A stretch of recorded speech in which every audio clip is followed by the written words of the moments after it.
여러분 안녕하십니까. 전격 시사 고성국입니다. 어제 국회 본회의장 그야말로 아수라장이었습니다. 최상병 특검법 처리 문제를 둘러싸고 여야 대치가 이어졌습니다. 결국 오늘 예정됐던 국회 개원식도 연기됐습니다. 네, 정치가 점점 거칠어지고 있는데요.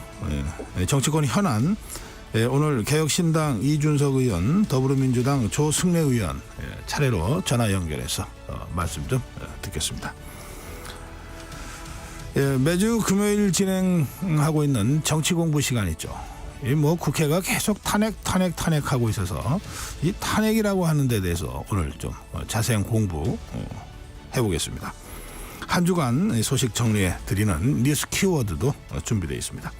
7월 5일 금요일 정격 시사 출발합니다.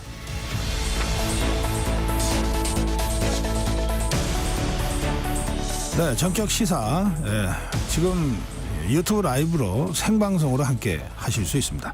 문자 참여 짧은 문자 50원, 긴 문자 100원 샵 9730으로 함께 해주십시오. 콩 어플 무료로 쓰실 수 있습니다. KBS 1라디오 정치, 경제, 사회, 문화 명품 컨텐츠들이 여러분을 기다리고 있습니다. 구독과 좋아요 그리고 댓글로 함께 해주시면 좋겠습니다.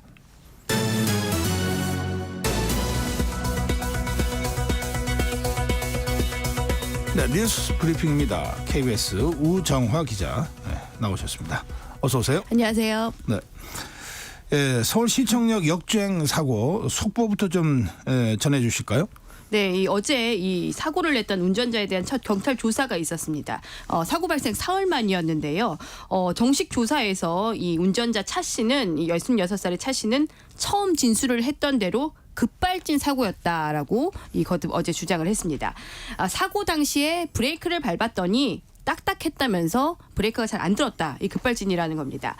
차 씨의 버스 회사 동료도, 이 버스 기사로 지금 차 씨가 근무를 하고 있죠. 이 버스 회사의 동료도 저희 KBS 기자와 만나서 차 씨가 사고 뒤에 차 씨하고 통화를 해보니까 차 씨가 뚝 소리가 나면서 브레이크가 먹통이 됐다라고 말을 하더라. 이렇게 저희에게 전했습니다. 역시나 급발진이다. 이런 내용이었습니다.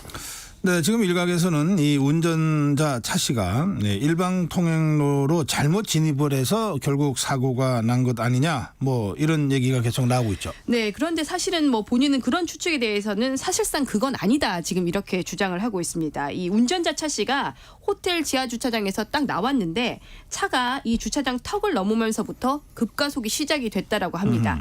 그래서 정상 주행 방향인 이 우회전 차선에는 보니까 차들이 있어서 그래서 지금 이 가속 상황이다 보니까 그거를 좀 피하려고, 앞에 차들이 있으니까 그걸 피하려고 비어있던 일방 통행 차선으로 진입을 했다. 이렇게 진술을 한 걸로 전해집니다. 그래서 빈 도로로 가면 이 일방 통행, 이 비어있던 일방 통행 차선으로 가면 이미 좀 가속돼 있던 차가 좀 서서히 멈출 줄 알았는데 브레이크가 결국 말을 듣지 않아서 결국에는 좀 인도로 돌진했다는 게 운전자 차 씨 설명입니다. 또 일각에서는 이 운전자 차 씨 부부가 이 부부싸움 후에 급가속 페달을 밟아서 이번에 이런 사고가 났다. 이런 이른바 이 지라시라고 하는 게 좀 돌았었죠. 경찰은 이 부분에 대해서는 정확하게는 사실 무근이다. 그건 아니다라고 분명히 좀 선을 그었습니다. 네.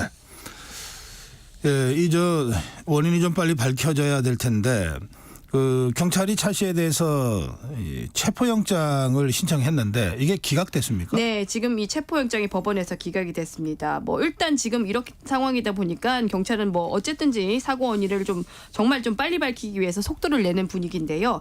경찰은 국립과학수사연구원과 함께 현장 검증을 진행을 했고 앞서서 이 모든 증거물들도 역시 국과수에 보내서 지금 정밀 분석을 계속하고 있습니다.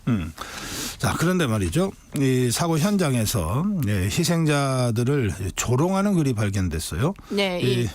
이 경찰이 지금 수사 들어갔습니까? 네, 지금 경찰이 수사를 좀 검토를 하고 있습니다. 세상에 좀 이런 사람들도 또 있는데요. 사고 현장을 보면 지금 추모하는 국화꽃, 음료수들이 좀 놓여져 있는데 그 옆에 정말 좀 보기 싫게 이런 조롱하는 글들이 일부 좀 지금 확인이 되고 있습니다.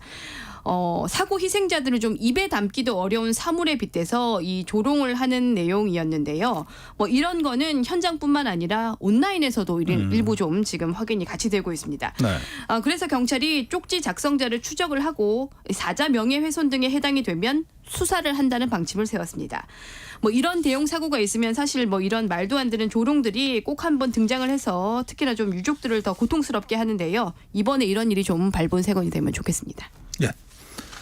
자, 이 트럼프 대통령, 전 대통령이죠. 이 바이든 대통령의 후보 교체론을 언급하는 영상이 공개가 됐는데 구체적으로 어떤 내용입니까? 네, 이 영상을 보면 이 지난 TV 토론에서 이 트럼프 전 대통령이 본인이 좀 잘했다 이런 식으로 좀 보여주면서 뭐 해리스 부통령이 나온다. 이 만약에 이 해리스 부통령이 교체 후보로 나와도 본인이 이길 자신이 있다. 이렇게 좀 자신감을 드러냈습니다. 그러니까 이 바이든 대통령 사퇴를 처음으로 지금 좀 트럼프 전 대통령이 언급을 한 건데요. 그러면서 이 교체 후보로도 나올 수 있는 해리스 부통령이 형편없다, 뭐 한심하다 이렇게 깎아내리기도 했습니다. 그런데 지금 이런 상황을 전문가들은 트럼프가 좀 이례적으로 소극적이다, 좀 이렇게 보고 있습니다. 네.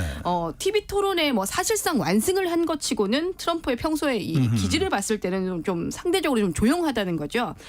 추측을 하는 그 이유가 이 트럼프 전 대통령은 지금 상황처럼 후보가 교체되지 않고 바이든 대통령이 끝까지 완주하는 게 본인에게 가장 유리한 상황이라는 겁니다. 그러니까 트럼프 전 대통령 입장에서는 바이든 대통령을 맹비난하지는 않고 뭐 적정한 수준에서 좀 비난을 좀 하면서 후보 교체 없이 이 상황이 좀 계속 유지가 돼서 본인이 마지막에는 결국에는 이기기를 그런 시나리오를 그린다는 겁니다. 손쉬운 상대를. 네. 예. 자. 그런데 바이든 대통령이 이렇게까지 지금 수세에 몰려 있는데 정작 본인은 뭐 왕성하게 업무를 계속하고 있다면서요? 네, 뭐 교체론을 의식했기 때문일까요? 좀 더 활발하게 활동을 하는 모습입니다. 바이든 대통령은 미국 독립기념일 휴일인 오늘 이 네타냐후 이스라엘 총리와 인질 석방 등과 관련해서 30분 동안 통화를 했다. 이렇게 백악관이 밝혔습니다. TV 토론 이후 제기되는 건강 우려를 의식해서인지는 몰라도 뭐 휴일에도 정상적으로 업무를 했다. 이런 모습들을 좀 강조하는 분위기가 읽힙니다. 그럼에도 불구하고 소속당인 민주당 내에서는 후보 교체론이 좀 계속되고 있습니다. 지금까지 이 바이든 대통령에게 사퇴를 공개적으로 요구한 민주당 연방 의원은 모두 3명입니다. 네. 이런 상황에서 바이든 대통령은 이 사퇴냐 아니냐 이번 이 상황에 중요한 분수령이 될 이 ABC 뉴스와의 심층 인터뷰 공개를 곧 좀 앞두고 있습니다. 여기서 이 유권자들에게 믿음을 주면 뭐 그대로 좀 뭐 덮으면서 좀 갈 수도 있을 확률이 있고 반대로 된다면 상황은 정말 좀 걷잡을 수 없이 후보 교체론이 더 거세질 수밖에 없을 것 같습니다. 네. 네, 영국 총선 소식 좀 전해드리겠습니다. 영국 지금 그 출구조사 결과가 나왔는데 중도 좌파 정당인 노동당이 압승을 거둘 걸로 예측이 됐죠. 네, 노동당의 압승이 이 출구조사 결과 예측이 됐습니다. 뭐 이렇게 이 결과대로 나온다면 14년 만에 정권 교체인데요. 집권 보수당이 뭐 참패를 하는 결과입니다. 영국 BBC 등 현지 매체들은 투표 마감 직후 발표된 출구조사를 통해서 노동당이 전체 하원 의석 650석 중에서 410석을 차지할 걸로, 그래서 이 과반 의석을 차지할 걸로 보도를 했습니다. 반면 지금 중도 우파인 보수당은 131석에 그치는 것으로 예측돼서 현재 이 365석보다 뭐 한 절반 정도는 줄어서 이 참패가 예상이 되고 있습니다. 네. 이렇게 되면 1834년 이 보수당 창당 이후에 약 200년 만에 이 최악의 성적표가 된다고 합니다. 최종 개표 결과는 현지 시각으로 오늘 오전에 발표가 되는데요. 지금으로서는 이 노동당 출신의 새 총리가 나올 것이 좀 유력한 상황입니다.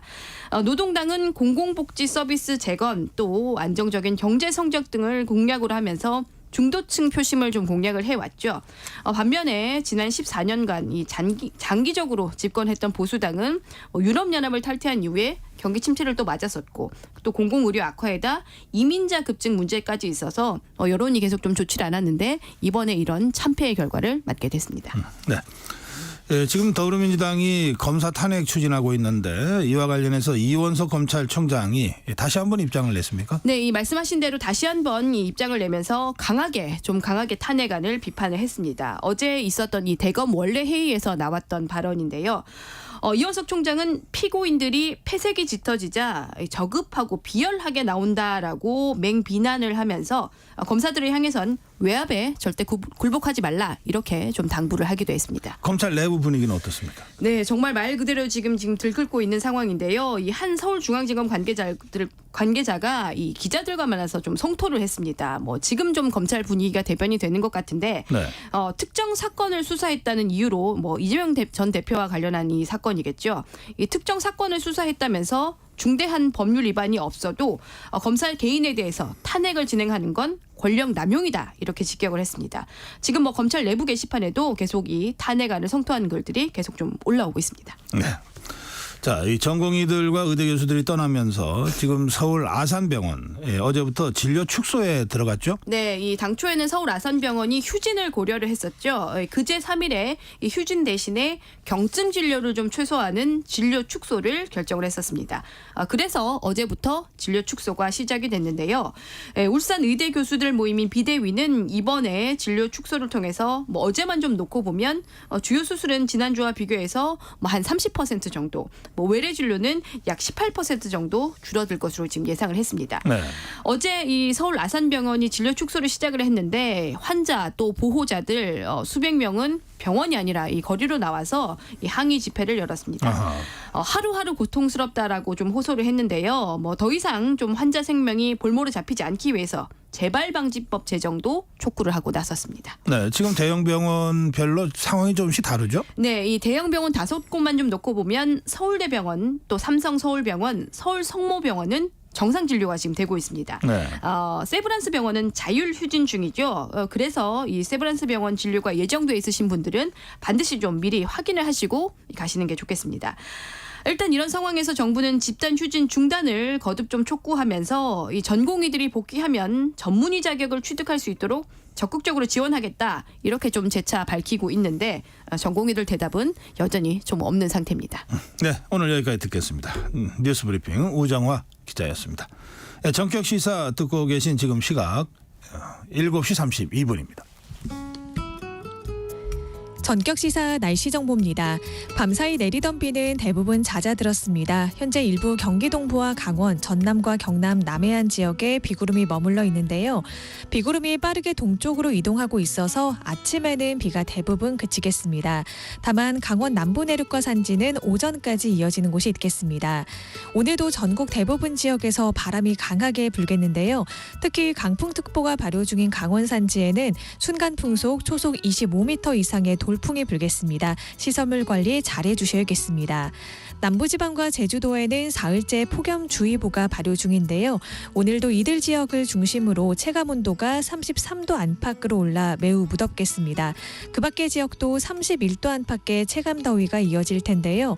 낮 기온 서울이 27도, 전주 31도, 경주는 34도까지 오르겠습니다.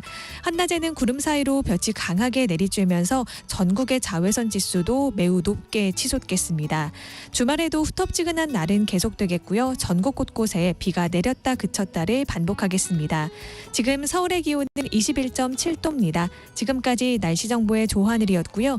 이어서 이 시각 교통 상황을 KBS 교통정보센터의 유하영 씨가 전해드립니다.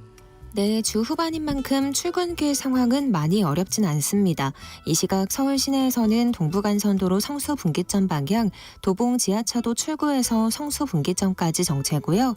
강변북로 구리 방향 방화대교에서 동작대교까지만 밀리고 이후론 소통 상태가 좋습니다. 고속도로는 수도권 제1순환고속도로 구리에서 판교 방향, 남양주에서 상일까지 막히고요. 더 가서 서안암부터 송파까지 정체입니다.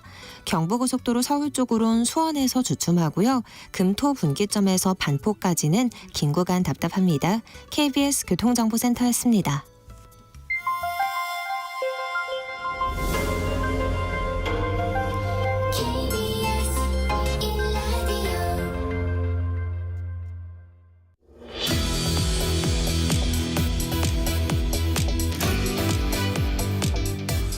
네, 국회 여야 대결 상황이 점점 거칠어지고 있습니다.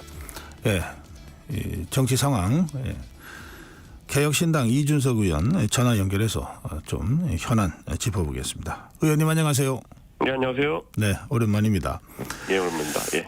정치권 들어오신 지는 벌써 한 12년쯤 되는 걸로 제가 기억이 되는데, 예. 국회의원 활동은 이제, 한, 이제, 2달째인가요? 예. 어떠십니까? 해보시니까. 다른 것보다도 제가 여의도 정치권에서 사실 국회 본회의장 들어가는 거 빼고는 웬만한 건 다 해봤었기 때문에 네. 익숙하긴 합니다만은 또 한편으로는 또 국민께서 뽑아주신 국회의원으로서 이제 막중한 책임감을 느껴가는 단계다 이렇게 말씀드릴 것 같습니다. 네, 지역구가 경기도 화성을이시죠? 예, 맞습니다. 예. 예. 이 지역 유권자들이나 또는 우리 개혁신당의 당원들이나 이 최근 전국 현안에 대해서 이준석 의원께 어떤 말씀들을 많이 하십니까? 아무래도 경기 화성을 그러니까 동탄 같은 경우에는 젊은 유권자가 많이 사는 곳이다 보니까요. 네. 아무래도 지금 굳이 말하자면 범야권이 보여주는 움직임에 대해서 공감하는 주민들이 많은 편이고요. 아하, 예. 예, 실제로 지금 특검이라든지 아니면 여러 가지 현안에 대해 가지고 결국에는 개혁신당도 그런 어떤 보조에 발맞춰야 된다는 의견이 많이 나오고 있습니다. 그렇군요. 예. 지금 국회 상임위로는 과방위로 제가 알고 있는데요. 예, 네. 맞습니다. 이 과방위니까 이제 방송통신을 다루는 곳인데 예, 김홍일 방통위원장이 탄핵소추를 앞두고 자진 사퇴하지 않았습니까? 그렇습니다. 그리고 예. 사퇴 이틀 만에 윤석열 대통령은 이진숙 전 대전 MBC 사장을 후보자로 이제 지명을 했습니다. 이 예. 과정에 대해서 의원님 어떻게 보고 계시는지요? 아무래도 김홍일 위원장님 같은 경우에는 법조인 출신이고 또 그다음에 권익위원장을 지내시고 사실 방송 전문성이 좀 부족하고 이력이 부족한 상태에서 이 방통위원장 오셨기 때문에 그런 부분에 대한 의문 제기는 있었어도 과거 이력에 대해 가지고 이렇게 캐묻는 경우는 없었거든요. 네.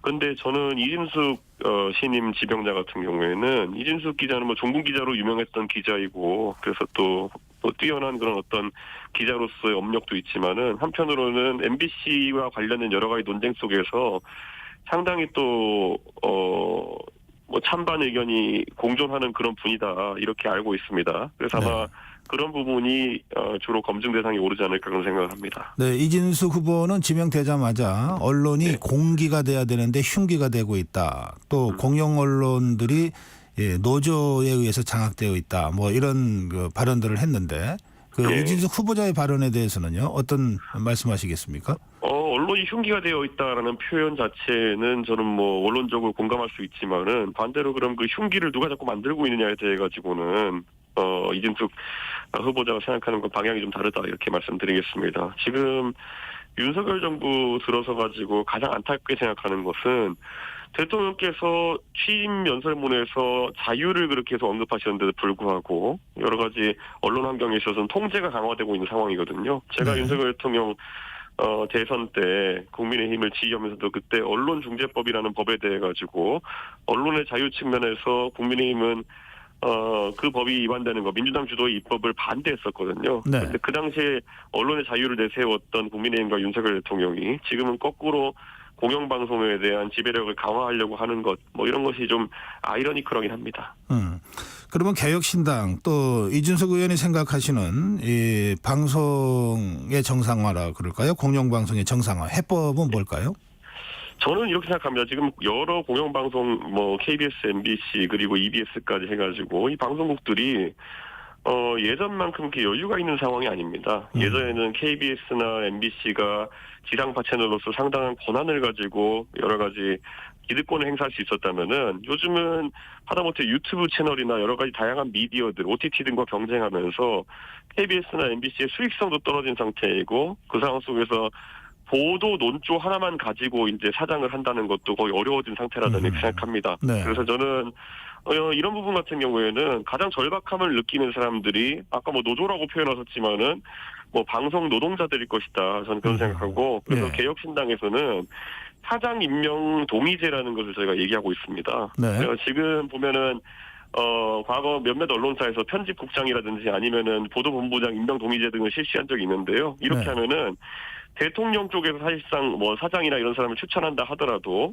그 회사의 방송 노동자 중에 한 60-70% 정도가 동의하는 사람이 아니면은 임명이 거부될 수 있도록 하는 제도인데 이런 것들이 저는 지금의 방송 3법으로 대치한 전국 속에서 합리적인 대안이 될 수 있다 이렇게 생각하고 있습니다. 네, 그러면 지금 말씀하신 것을 이 입법으로 추진하고 계십니까?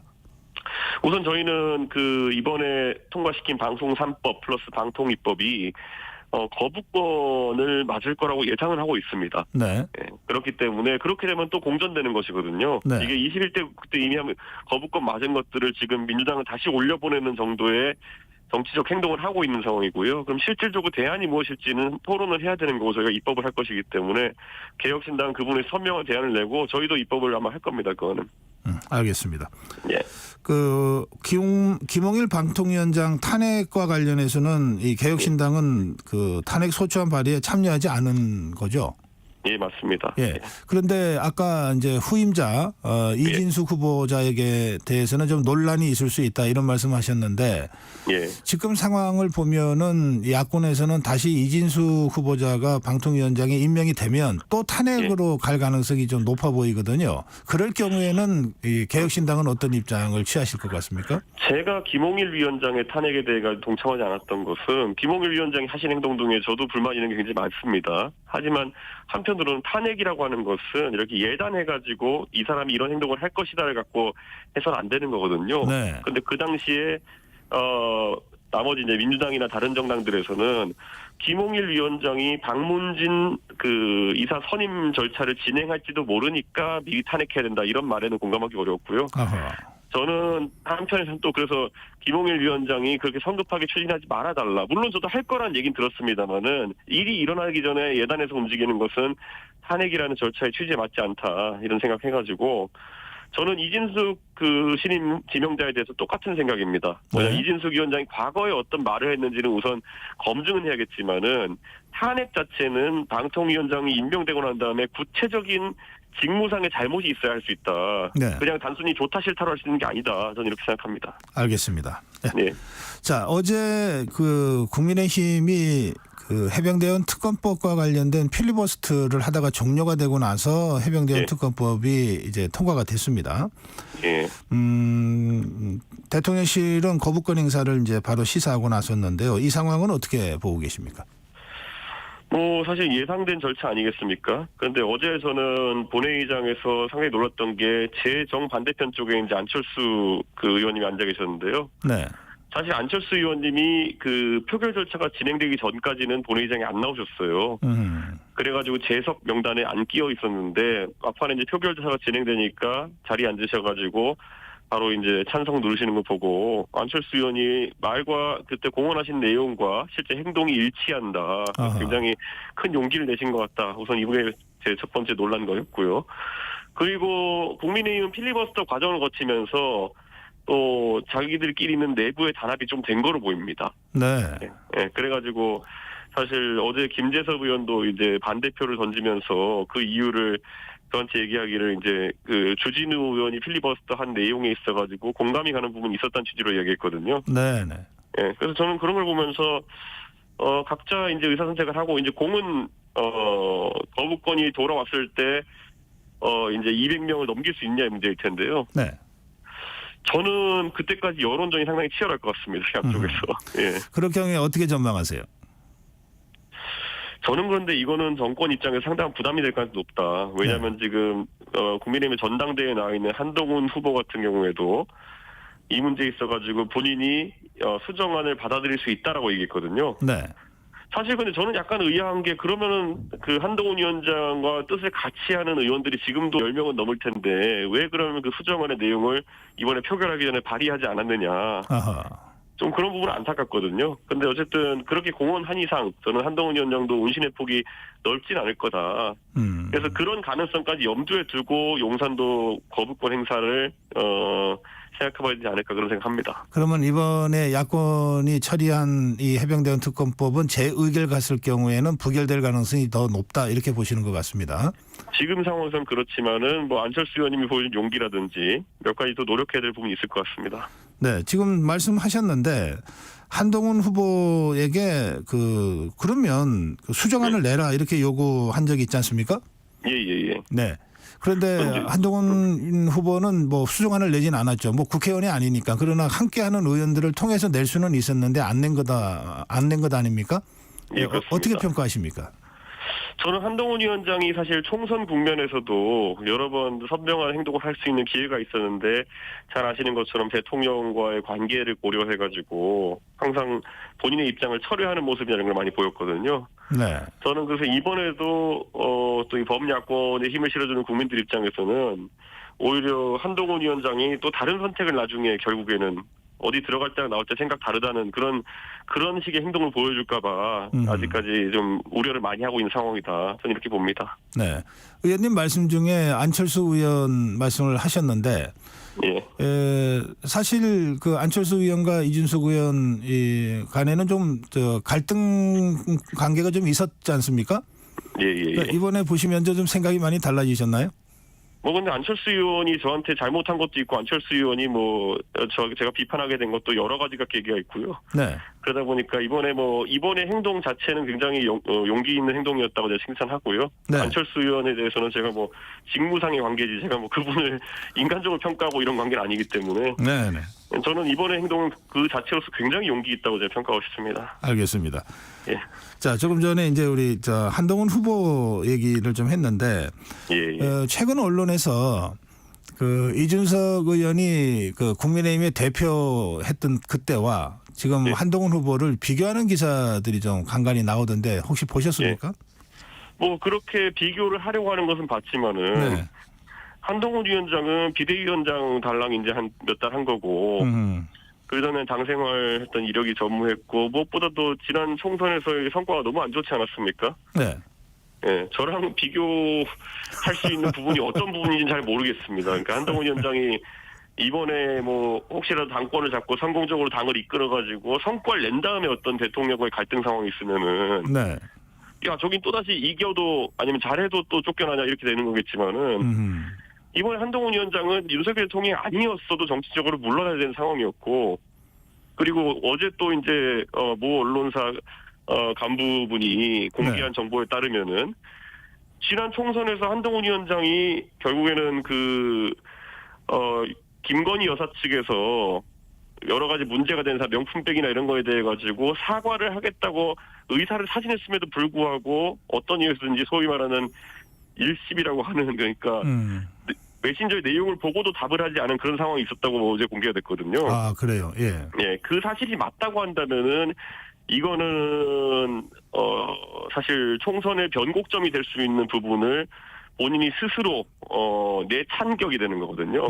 네. 이거는 사적인 감정으로 인해 가지고 공적인 선거 지휘의 임무를 망각한 것이라고 지적받을 수밖에 없는 상황이기 때문에 저는 아마 한동훈 후보 측에서 오늘 빠른 시점에 그것에 대한 해명이나 아니면 상황 설명이 있어야 되지 않을까 그런 생각합니다. 네, 알겠습니다. 총선의 변곡점이 될 수도 있었던 기회를 한동훈 당시 비대위원장이 그냥 차버렸을 수 있다 이런 취지의 말씀이신데. 예.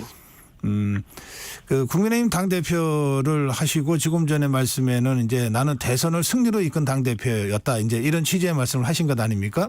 예. 만약에 이준석 의원이 이번 총선을 국민의힘 대표로서 지휘했다면 다른 결과를 낼 수 있었을 것이다라고 하는 생각도 혹시 하십니까? 저는 강서 보궐선거 끝난 직후에 만약에 국민의힘이 변화의 길로 갔다고 한다면은 최대한 130, 140석까지 할 수 있었을 것이다라는 전망을 그때 이미 한 적이 있습니다. 이번에 당권 주자 중에 한 사람이 원희룡 후보도 지금 같은 얘기를 하고 있거든요. 내가 당 비대위원장이 됐다면 결과는 좀 달랐을 것이다. 이건 어떻게 보십니까? 원희룡 지사도 정치 경험이 많고 굉장히 똑똑한 분이지만은 선거 지휘에 있어가지고는 실적이 아직까지는 없으신 걸로 알고 있습니다. 네. 그렇기 때문에 원희룡 지사가 그렇게 자신감을 보이는 건 알겠지만은 과연 어떤 전략으로 그렇게 했을 건지에 대한 구체적인 내용을 들어본 게 없거든요. 네. 그렇기 때문에 판단하기가 좀 어려울 것 같습니다. 아마 제가 했으면은 저는 제가 예전에 했던 것들 예. 결국에는 지금까지 국민의힘이 잘 하지 못했던 호남에 대한 정책이라든지 네. 아니면 젊은 세대가 좋아할 만한 아젠다라든지 이런 것들을 띄울 수 있는 그런 방법들이 있었지만은 원희룡 이제 전당대회 진행되니까 다들 그런 걸로 경쟁하겠지만은 원희룡 지사님이 어떤 아이디어로 하실지는 약간 감은 안 잡힙니다. 그렇군요. 예. 홍준표 시장이 계속 전당대회 관련된 발언을 공개적으로 지금 해오지 않습니까? 예. 그런데 이제 그 발언 중에 보면 이준석 대표가 그 한동훈 후보보다 낫다, 질적으로 다르다, 뭐 이런 얘기도 있어요. 예. 그런 말씀 들으면 어떠세요? 아무래도 홍준표 시장은 지금 시장직을 하고 계시지만은 국민의힘이라는 당과 그 전신에서 2번 대표로 선출된, 전당대회에서 2번 선출돼 본 분이고요. 그렇죠. 그리고 한 번 대선 후보로 또 전당 선출된 분이기 때문에 그것에 있어서 본인의 어쨌든 그 지위라고 하는 것 아니면 이력이라 하는 것이 단순히 누가 지명해가지고 비대위원장 되고 이런 것보다는 훨씬 중요하다고 생각하셨던 것 같고, 그 맥락에서 저도 선출된 당대표였기 때문에 좀 다르게 생각하시는 것 같습니다. 그 홍준표 시장하고는 요즘도 가끔 연락하십니까? 예, 가끔 연락드립니다. 예. 그 이준석 대표에 대해서는 어쨌든 좀 각별한 생각을 홍준표 시장이 하고 계신 것 같더라고요. 홍준표 시장님은 그것보다도 저라면 그냥 보수 진영 전반이 무너질까봐 그거 걱정이 굉장히 크십니다. 아, 그래요. 예. 참 말씀 그렇게 하시니까 예. 우리 이준석 의원은 보수입니까, 진보입니까? 글쎄요, 저는 제가 지금까지 보수적 성향을 갖고 정치를 해왔고 지금도 그렇다 생각하고요. 다만 그 보수가 윤석열 대통령이 하시는 행동이 보수라고 생각하지 않기 때문에 윤석열 대통령과 뜻을 같이 하냐에 대해 가지고는 아니다, 이렇게 말씀드립니다. 그러면 윤석열 대통령이 지금 하고 있는 것은 그럼 뭐 어떤 거라고 생각하십니까? 그러니까 이런 거죠. 비판을 하려면 정확히 의도가 뭔지를 알아야 되는데 우리 국민들 다 지금 보시면서 윤석열 대통령이 정확히 뭘 하고 싶어 하는지 모르실 겁니다. 예를 들어서 대통령이 집권하신 지 이제 3년 차가 다 돼가는데 대통령이 경제정책을 한 문장으로 설명하라면 어떻게 할지도 저도 모르겠고요.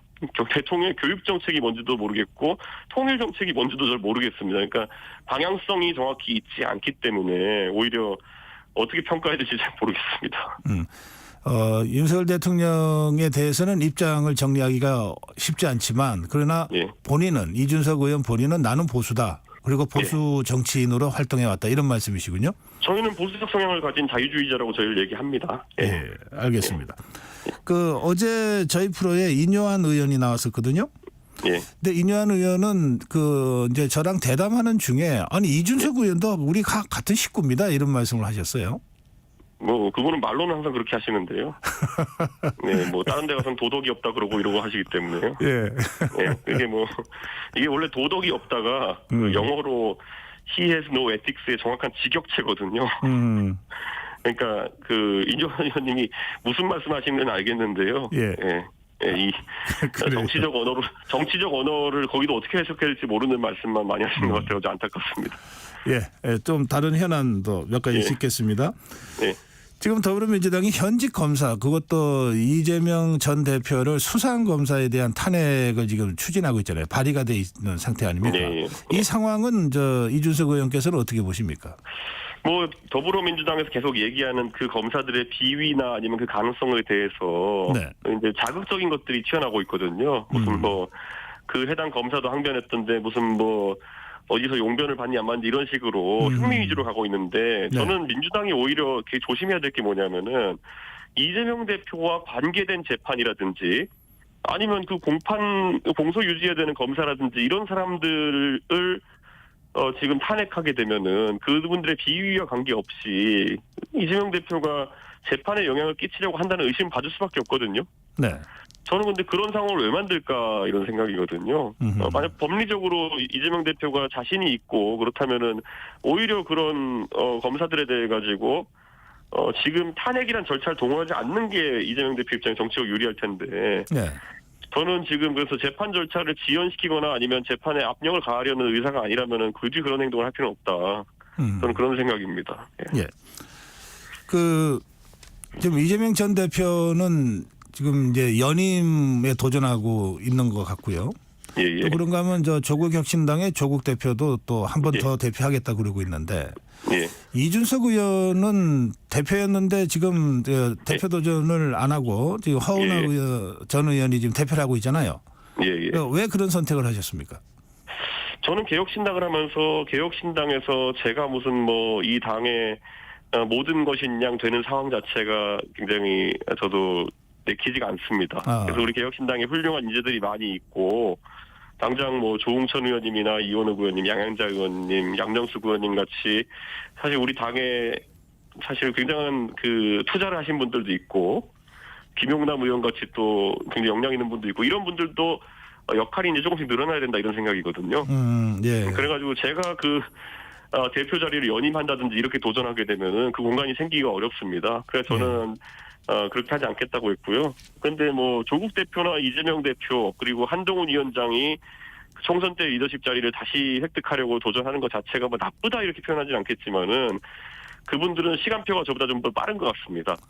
그래요. 예. 대선이라든지 다음 선거를 염두에 두고 움직이시는 것 같은데 글쎄요. 항상 빨리 간다고 먼저 가는 건 아니라는 생각을 하거든요. 그렇군요. 예.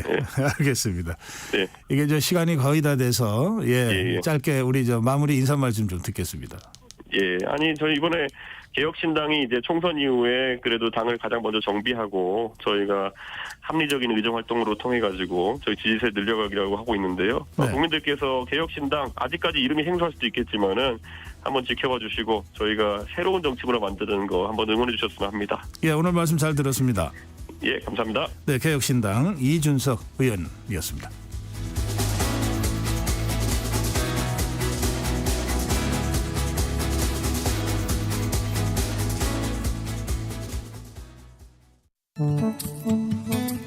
KBS 라디오 기후위기 대응 캠페인 지구를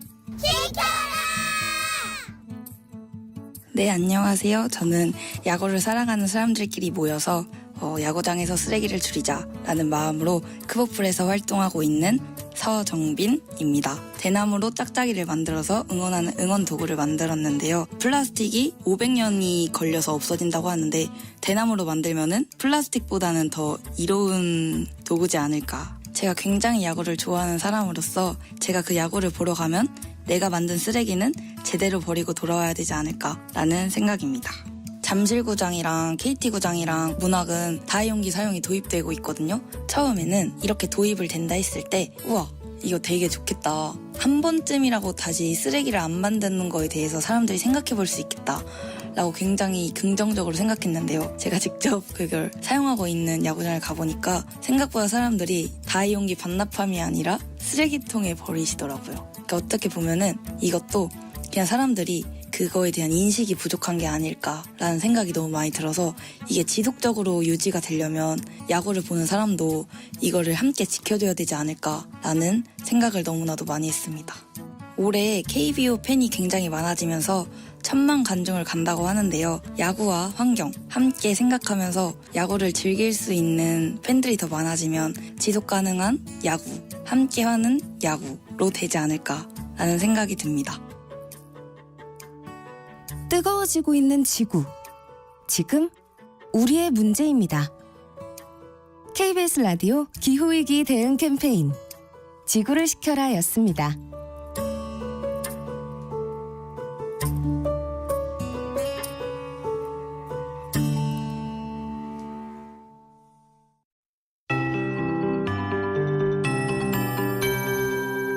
KBS 58분 날씨. 밤사이 전국 곳곳에는 강하고 많은 비가 내린 곳이 있습니다. 비구름의 이동 속도가 빨라서 비가 내리는 시간은 짧았는데요. 지금 대부분 지역의 비는 잦아들었습니다. 강원도와 일부 전남, 경남 남해안에는 아직 비구름이 머물러 있지만 아침에는 비가 대부분 그치겠습니다. 다만 강원 남부 내륙과 산지는 오전까지 5에서 10mm의 비가 더 내리는 곳이 있겠습니다.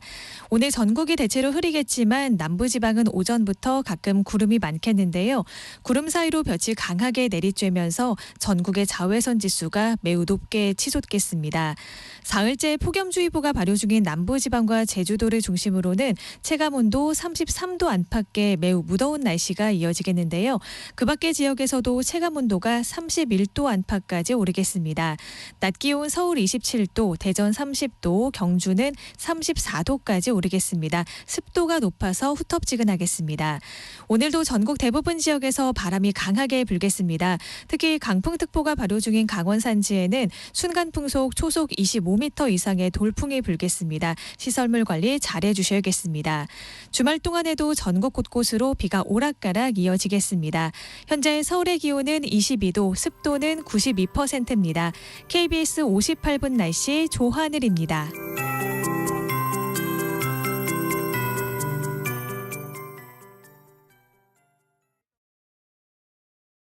정성을 다하는 국민의 방송 KBS가 8시를 알려드립니다.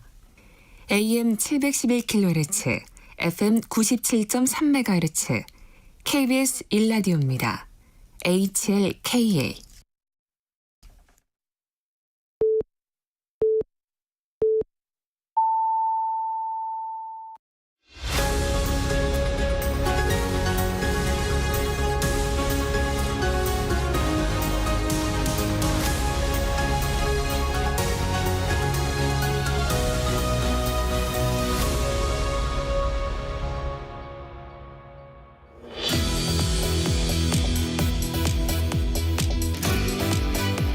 네, 정치 현안과 국회 상황에 대해서 짚어드리고 있습니다. 이번에는 더불어민주당 조승래 의원 전화로 만나보겠습니다. 의원님 안녕하세요. 예, 안녕하세요. 더불어민주당 조승래입니다. 네, 이 더불어민주당 조승래 의원 대전 유성갑 지역구 의원이시죠? 예, 그렇습니다. 유성 온천이 있고 충남대 카이스트가 있는 곳입니다. 예, 아주 좋은 것이 지역구시군요. 예, 감사합니다. 네, 이 어제 국회 상황이 좀 우리 국민들이 눈살을 찌푸릴 수밖에 없는 상황이 됐는데요. 의원님 지금 상황, 국회 상황을 좀 어떻게 보고 계십니까? 어제 상황은 이제 최상병 특검과 관련해서 그거를 추진하고자 하는 야당과 그거를 막고자 하는 여당 간에 이제 논쟁이 이제 치열하게 진행이 됐는데요. 네.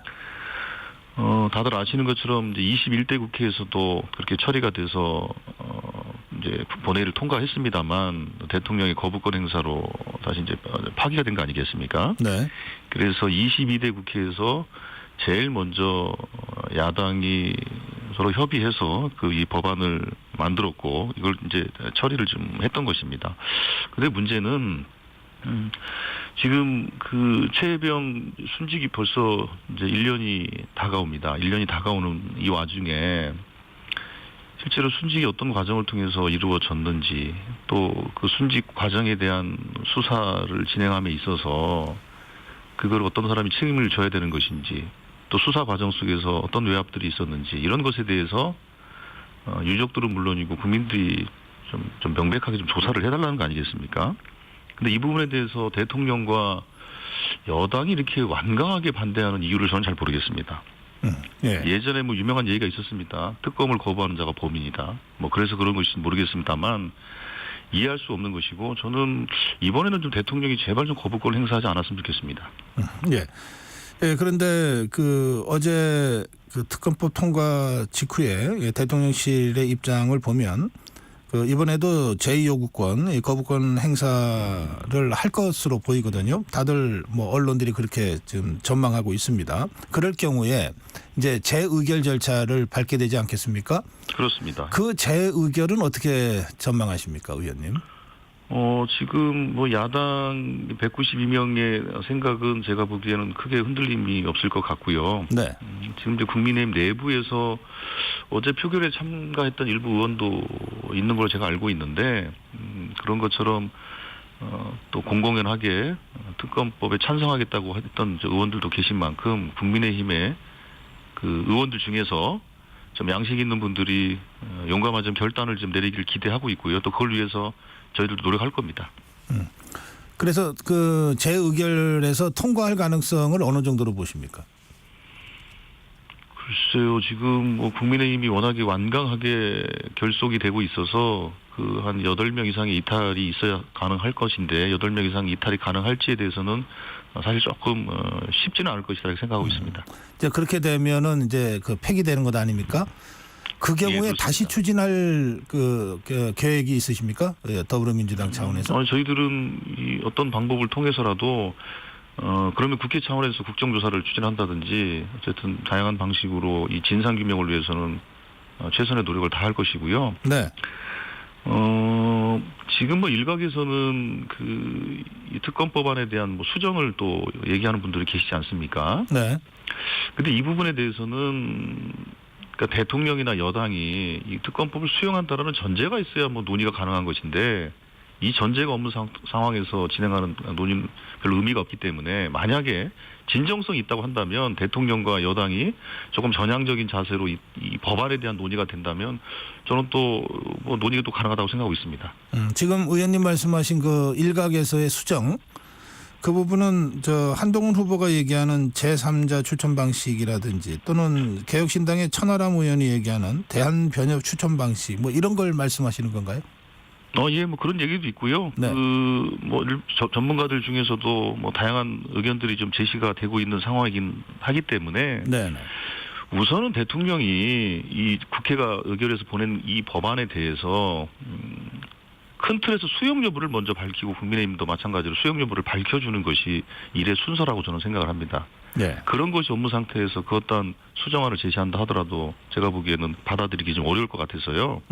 우선은 큰 틀에서의 수용, 이 의사표명을 먼저 할 것을 요구하고 싶습니다. 예. 예, 그런가 하면 지금 더불어민주당에서 그 검사 그것도 이재명 전 대표에 대한 수사를 했던 검사 3명을 포함한 검사 4명에 대한 탄핵을 지금 추진 중이지 않습니까? 예. 예, 검찰에서는 강력한 반발이 지금 터져나오고 있는데 이 상황은 의원님은 어떻게 보시는지요? 그러니까 검찰의 반발에 대해서 좀 사실 좀 이해할 수가 없는 것이고요. 검찰이 이렇게 반발하는 것이 그 검찰 스스로가 그 무슨 특권 계급이다라고 하는 그런 것을 국민들 앞에 적나라하게 보여주는 또 그런 모습이 아닌가 싶은 생각이 듭니다. 실제로 저희들이 이 관련된 검사들에 대해서 이러이러한 문제들이 있기 때문에 뭐 위증교사 문제라든지 아니면 품행의 문제라든지 이런 여러 가지 문제들로 인해서 정치 중립 의무를 위반했다든지 아니면 수사권을 남용했다든지 이런 의혹이 있으니 이거에 대해서 좀 조사해서 징계를 조치를 해라라고 요구를 했음에도 불구하고 사실은 검찰은 그 어떤 조치도 하지 않았거든요. 네. 이런 상황에서 국회가 할 수 있는 것은 탄핵밖에 없는 겁니다. 징계 요구를 하고 철저한 조사 요구를 했음에도 불구하고 받아들이지 않았기 때문에 국회가 할 수 있는 그건 헌법적 권한이라 이렇게 보고 있고요. 그리고 지금 진행하고 있는 것은 당장 지난번에 검사 탄핵의 경우에는 본회의에 직접 부의를 했지만 네. 이 건의 경우에는 법사위에서 실제 탄핵할 만한 사유가 되는지에 대한 좀 조사를 좀 해달라고 하는 조사 요청이기 때문에 조사를 철저히 해서 말 그대로 정치 중립 의무 위반이라든지 뭐 수사권 남용이라든지 이런 구체적인 혐의가들이 확정이 된다면 탄핵으로 갈 수 있을 것이고 그게 좀 부족하다고 그런다고 한다면 다시 고민을 해봐야 될 것 같습니다. 네. 지금 말씀하신 대로 이제 법사위 차원의 조사를 먼저 한다는 건데요. 예. 근데 저 일각에서는 이게 이해 충돌이다. 그 법사위에 더불어민주당 그 소속 위원들이 사건 관계자들이 있어서 그 사건 수사 검사를 부르는 것 자체가 이해 충돌이다. 이런 주장이 있더라고요. 그 점은 어떻게 보시는지요?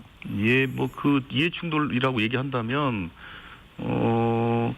대통령이 대통령 본인에 관련된 부분이라든지 아니면 본인의 배우자와 관련된 부분에 대해서 대통령이 거부권 행사하고 하는 것은 이것이야말로 가장 큰 이해 충돌이 아닐까 싶습니다. 예, 알겠습니다. 자, 그 일단 저 의원님 말씀은 그 법사위의 그 수사검사 4명에 대한 조사를 거쳐서 지금 여러 가지 제기되고 있는 의혹이 확정이 되면 그때는 이제 검사 탄핵으로 절차를 다시 밟겠다 이런 말씀이시죠? 예, 그렇습니다. 네, 알겠습니다. 자, 그리고요, 그 이런저런 그 이 여야 간의 그 대치 상황이 좀 거칠어지다 보니까 원래 오늘 국회 개원식 하기로 돼 있었지 않습니까? 예, 그렇습니다. 이게 지금 무기 연기된 상태입니까? 예, 그렇습니다. 그런데 이 국회의 대치 상황을 이유로 해서 그 대통령 참석을 못 하겠다 이렇게 이제 통보를 한 것으로 저희는 알고 있는데요. 네. 제가 듣기로는 실제로 대통령은 이 뭐 필리버스터라든 이런 상황 이전에 조금 다른 그 문제들도 있었던 것으로 저는 좀 알고 있습니다. 뭐 예를 들면 국회 개원식의 경우에는 말 그대로 20대 국회 출발을 알리는 자리이기도 하고 300명 국회의원의 일종의 취임식 같은 거 아니겠습니까? 네. 그뿐만 아니라 의장의 또 취임식이기도 하죠. 그래서 국회가 다양한 분들을 초청을 합니다. 예를 들면 뭐 이태원 참사 유족이라든지 뭐 최혜병 유족이라든지 등등 이렇게 다양한 분들을 이제 초청을 하는데 국회의 초청 인사에 대해서 아마 그 대통령실에서 상당히 큰 거부감을 가졌던 것도 하나의 이유가 되고 있다. 저는 이렇게 국회 관계자로부터 들었습니다. 아, 그래요? 네. 예, 그렇습니다. 그래서 이 부분은 국회의 대치 상황을 핑계로 해서 한 것 같지만 실제로는 대통령이 참석을 하려면 경호실이나 이런 쪽에서 그 경호 문제라든지 또 보안 문제라든지 이런 것들 때문에 국회에 빈번하게 출입을 하면서 점검을 해야 되지 않겠습니까? 네. 그 며칠 정도 해야 되거든요. 그런 것들이 전혀 진행이 안 된 것으로 저는 알고 있습니다. 네. 그 지금 그 대통령의 참석 관련해서는 어제 국민의힘의 그 추경호 원내대표가 그 특검법 처리 직후에 이 대통령 참석 그 국민의힘이 개원식에 참석하지 않겠다고 선언하면서 대통령도 참석하지 않았으면 좋겠다 이렇게 공개적으로 요구를 했는데 그 이전에 이런 상황이 발생했었다고 지금 의원님은 말씀하시는 거군요. 예, 그렇습니다. 저는 그렇게 알고 있고 네. 대통령이 국회나 어떤 그 행사에 참여를 하려면 다들 아시는 것처럼 그 며칠 전부터 동선이라든지 현장이라든지 이렇게 점검을 하게 돼 있습니다. 네. 그리고 초청 인사가 누군지 이런 것도 점검하게 돼 있고요. 그런 조치들이 특히 현장 점검은 제대로 진행이 안 됐다라는 것이고요. 네. 초청 인사에 대해서 그 경호실에서 그 검토 과정은 있었던 것으로 저는 알고 있는데 예. 그 과정 속에서 대통령실이 상당히 그 난색을 표한 것으로 좀 듣고 있습니다. 그렇기 때문에 대통령이 국회를 무시하면서 이 소위 개원식에 노쇼를 하겠다라고 진지하게 방침을 정한 것이 아니냐. 근데 다만 특검법 처리와 관련해서 여당의 요청이라는 일종의 알리바이를 만든 것이 아니냐. 저는 그렇게 이해하고 있습니다. 네, 알겠습니다. 자, 이 조승래 의원과 저희가 인터뷰를 하고 있는데요. 저 의원님 정무위원회 소속이시죠? 그렇습니다. 예, 그래서 이제 관련 현안 몇 가지 좀 짚어 주시면 좋겠습니다.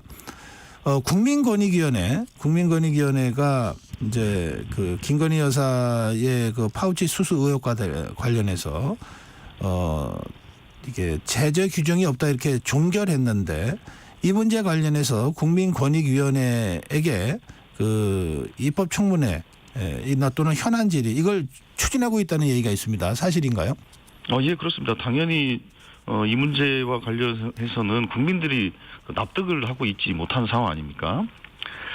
그래서 이 문제와 관련된 그 권익위 내부의 논의가 어떻게 있었는지, 네.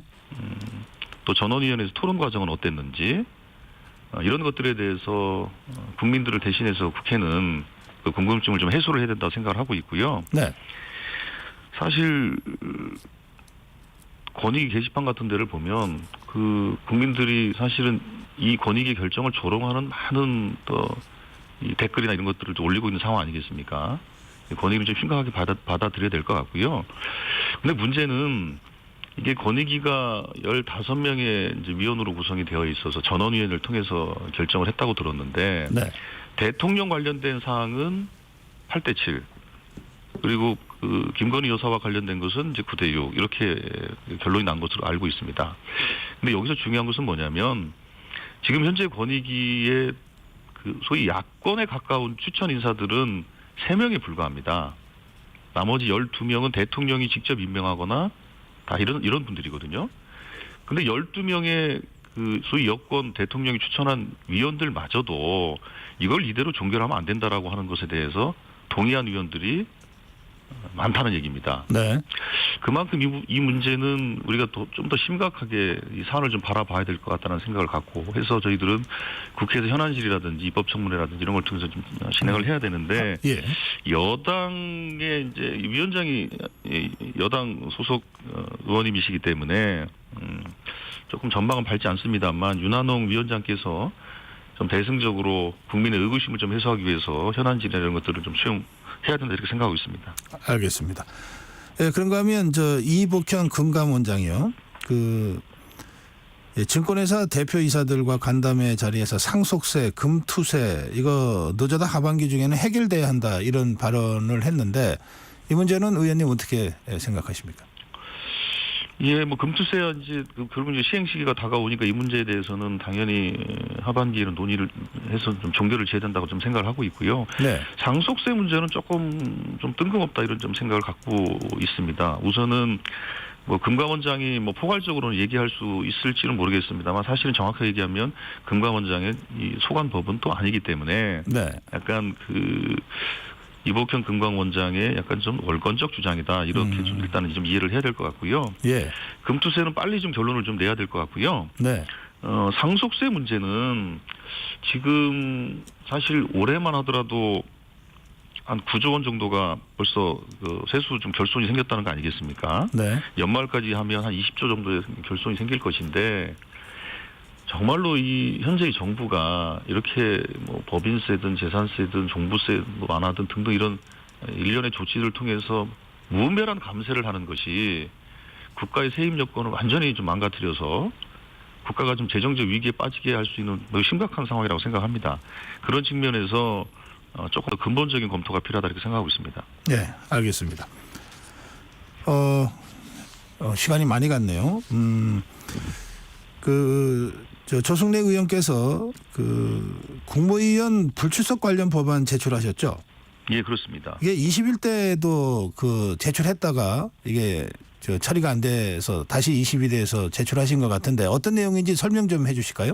예, 제가 처음에 이 법을 제출한 것은 국회에 제가 21대 과방위 소속이었는데요. 네. 과방위에서 정부 의원들 출석을 요구했는데 일방적으로 나타나지 않았습니다. 나타나지 않은 이유가 여야 간에 합의가 안 됐다. 여당은 불참한다. 뭐 이런 이유를 들어서 정부 의원들이 출석을 안 하더라고요. 네. 그런데 우리 헌법 제62조를 보면 이렇게 돼 있습니다. 국회나 그 위원회의 요구가 있을 때에는 국무총리, 국무위원, 정부위원은 출석, 답변해야 한다 이렇게 돼 있습니다. 아, 해야 한다. 아, 그럼요. 이건 네. 의무입니다. 의무. 네. 그런데 이런 헌법상 의무사항을 법률상 제재 조항이 없다는 이유로 출석을 안 하고 있다는 것이고 헌법상 의무 조항이 여야 간 합의가 없다는 이유로 불출석한다는 것은 여야 합의가 헌법보다 더 상위라는 것인지 이해할 수 없는 것입니다. 그래서 최소한의 제재 조건이라도 법률에 좀 명기를 해야 되겠다 싶어서 제가 국회법에 불출석 특별한 사유가 없을 경우 불출석할 경우에는 제재 규정을 신설하는 내용을 담았고요. 네. 그 제재는 1년 이하 1천만 원 이하의 벌금, 상징적 의미입니다. 네. 여당이 협조할까요? 저는 협조를 해야 된다고 생각합니다. 왜냐하면 예. 국회의 룰이라는 것은 저희들이 언제나 야당일 수도 없고 국민의힘도 언제나 여당일 수는 없는 거 아니겠습니까? 그러면 국회는 정부를 대상으로 감시하고 비판하고 견제하는 역할을 해야 하는데 감시, 비판, 견제에 법률적이고 구체적인 수단이 없다는 이유로 국회를 무시하게 놔둔다면 그거는 온당치 않다고 생각합니다. 알겠습니다. 그런가 하면 조승래 의원 통신비 세액공제법 발의했지 않습니까? 그렇습니다. 많은 분들이 공감할 내용이라고 평가가 나오던데 어떤 내용인지요? 예, 다들 그러시지만 지금 통신비 부담은 또 사실 제일 큰 부담 중에 하나 아니겠습니까? 네. 그런데 이 통신비라는 거는 사실은 안 써도 되는 것은 아니고 실제로 통신이라는 수단은 우리가 경제 활동을 하거나 사회생활을 함에 있어서 이제 필수재가 돼버렸고 또 필수 비용이 돼버린 거 아니겠습니까? 그럼요. 예. 그래서 우리가 교통비라든지 기타 다른 비용에 대해서는 세액공제를 해주는데 아주 필수적인 통신비에 대해서는 왜 세액공제가 없을까? 예, 그것에 대해서 저희들이 계속 고민을 했던 것이고요. 그래서 지난번 총선 공약으로 민주당이 제시를 했던 것이고, 네. 그 차원에서 저희들이 법안을 제가 대표해서 발의를 했다는 것이고요. 네. 그래서 통신비의 15% 그리고 최대 15만 원까지 세액공제하는 그런 내용을 담은 것입니다. 이 부분 꼭 좀 통과가 돼서 우리 국민들의 통신비 부담을 조금이라도 좀 덜어드리는 그런 법이 됐으면 좋겠습니다. 알겠습니다. 그런가 하면 제가 지금까지 못 본 일을 우리 조승래 의원이 하시는 것 같아요. 보통 국회의원들은 의정활동을 하고 난 다음에 의정활동 보고서를 이제 내고 지역에서 유권자들한테 의정활동 이렇게 했습니다라고 보고하잖아요. 그런데 예. 의원님은 이번에 의정활동 착수 보고회, 그러니까 앞으로 이렇게 하겠습니다라고 보고하는 보고회죠? 아, 그렇습니다. 예. 예, 오늘 오후 예. 3시에 이제 유성문화원에서 진행을 하는데요. 네. 제가 이번에 이제 3선을 하면서 제가 지난 8년간의 의정활동 쭉 돌아보니까 처음에는 뭐 초선했으니까 사실은 그랬지만 네. 그리고 재선 때는 코로나 때문에 사실 뭘 할 수가 없었고요. 아, 그랬네요. 예. 예, 그랬습니다. 그래서 제가 그동안 어떤 일을 했다라는 것에 대해서 의정보고는 했지만 임기를 시작하면서 저한테는 4년의 임기가 주어진 거 아니겠습니까? 네. 그럼 제가 4년 동안 이렇게 이런 자세를 가지고 또 이런 마음을 가지고 이런 방향으로 이렇게 구체적인 일을 국가와 지역을 위해서 하겠습니다. 아하. 라는 착수보고를 시민들에게 드리는 것이 좋겠다. 뭐 이런 생각을 좀 가졌고요. 네. 이 과정을 통해서 제가 지난번 총선 때 했던 공약도 한 번 더 가다듬을 수 있고 또 미처 생각하지 못했던 것들도 좀 생각할 수 있는 것이고 또 하나는 국회의원은 상임위 활동을 중심으로 일을 하지 않습니까? 네. 그런데 제가 선거를 치를 때는 상임위가 결정이 되지 않은 상태거든요. 근데 제가 이번에 정무위원회에서 일을 하기로 돼 있으니까 네. 정무위원으로서 또 국가와 지역을 위해서 할 일도 또 생기지 않겠습니까? 네네. 이러저러한 측면에서 착수보고를 하게 됐고 제가 한다고 하니까 많은 의원들이 참 참신하다. 이거 따라할 것 같은데. 그래서 저는 적극적으로 저는 이 예. 소위 저작권 행사할 생각이 없으니까요. 아하. 많은 의원들이 착수보고를 좀 하셔서 네. 시민들하고 소통하고 그리고 이제 제가 그 4년간의 계획을 좀 구체화했을 때 일을 하더라도 조금 더 체계적으로 그래요, 일할 수 있지 않겠습니까? 예, 그동안의 의정보고회가 어떤지 자기 홍보하고 선전하는 걸로 이렇게 간 측면이 없잖아 있는데 이제 이렇게 하겠습니다라고 각오를 다지는 이런 사전보고 착수보고는 여러 의원들도 좀 깊이 진지하게 생각했으면 좋겠습니다. 자, 의원님 시간이 다 됐지만 짧게 만주막 질문 드릴게요. 예, 예. 최근에 그 원희룡 후보, 나경원 후보 이 여당 당권 주자들이 대전시청을 찾아서 이장우 대전시장하고도 만나고 그랬는데요. 그런데 그 과정에서 이 거대 양당 구조 폐해에 따른 지역정당 창당론이 나왔는데 이게 대전 지역구 의원이시니까 이 문제에 대해서 짧게라도 입장을 좀 듣고 싶습니다. 예, 지역정당 창당론이라는 것은 뭐 충청 홀대론을 얘기하면서 이장우 시장이 최근에 얘기를 하고 있는 것 같은데요. 네네. 그동안 이장우 시장이 그 대통령과 한 라인을 구축해서 예산도 많이 따오고 홀대받지 않겠다라고 계속 얘기했던 분이 갑자기 홀대론을 얘기하면서 지역정당 창당을 얘기하는 것은 조금 이상하다. 그리고 지역주의의 망령이라는 것이 우리가 그동안 청산하고자 했던 낡은 정치의 그 모습 중에 하나 아니었습니까? 예, 그런 측면에서 보면 저는 적절하지 않다고 생각을 하고 있고요. 예. 거대 양당의 그 독점적 구조를 깨는 것은 그 정치적 다양성을 확보는 좀 필요합니다만 그게 지역주의의 부활로는 적당하지 않다 생각하고 있습니다. 예. 오늘 여기까지 듣겠습니다. 말씀 잘 들었습니다. 예, 감사합니다. 네, 더불어민주당 조승래 의원이었습니다.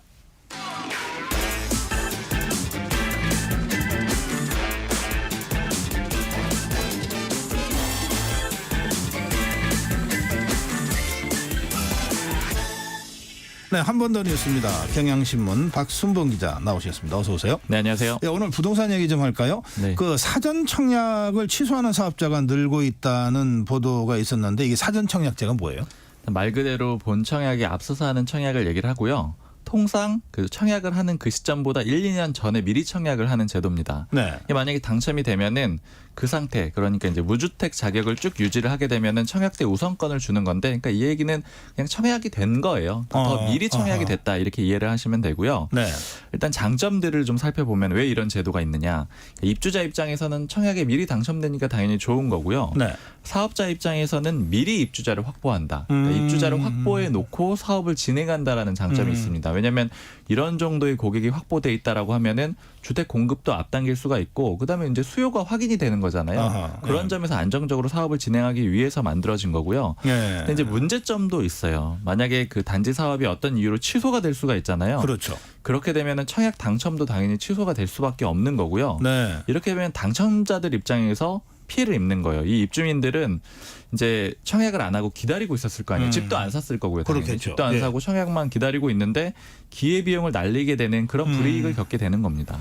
예, 그런데 지금 사전청약 취소 사업자가 늘고 있다는 거니까 아파트를 지을 회사가 이거 포기하겠다 이런 뜻이잖아요. 맞아요. 특히 이제 2, 3기 신도시, 그러니까 공공부장에서 이런 사례가 최근에 2건이 있었는데 네. 하나는 이제 가장 최근 사례는 지난달 28일에 사업 취소를 한 사례인데요. 파주 운정 3지구의 3, 4블록 주상복합 사업지였고요. 네.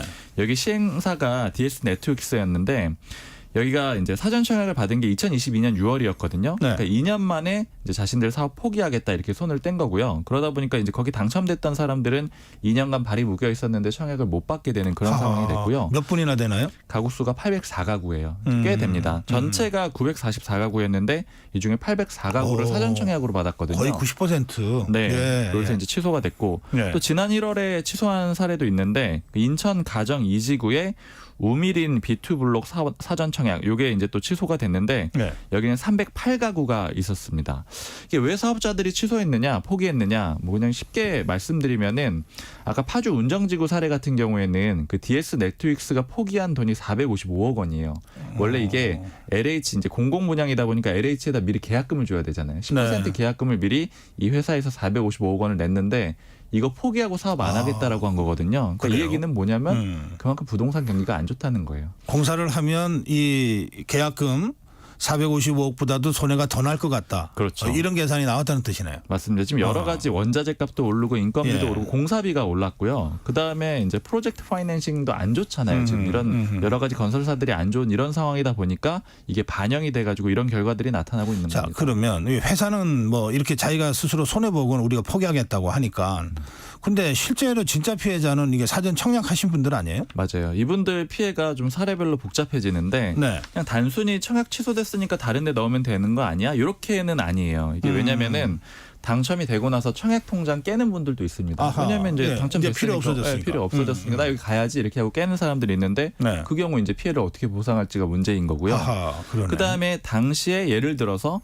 뭐 신혼부부 특별 공급으로 청약을 넣었다 이런 분들이 있겠죠. 그럼 네. 가점이 높았으니까 이제 청약이 좀 유리한 상황이었는데 2년이 또 지나버렸잖아요. 자격이 없어지는 사람들도 있는 거죠. 그 기간이 아하, 지나면서 그러네. 예. 이런 사람들이 이제 다시 청약을 넣겠지만은 뭐 이 통장을 안 깼다면요. 통장 그 청약을 넣겠지만 가능성이 전보다 낮아진다는 이런 문제점들이 생기고 있습니다. 알겠습니다.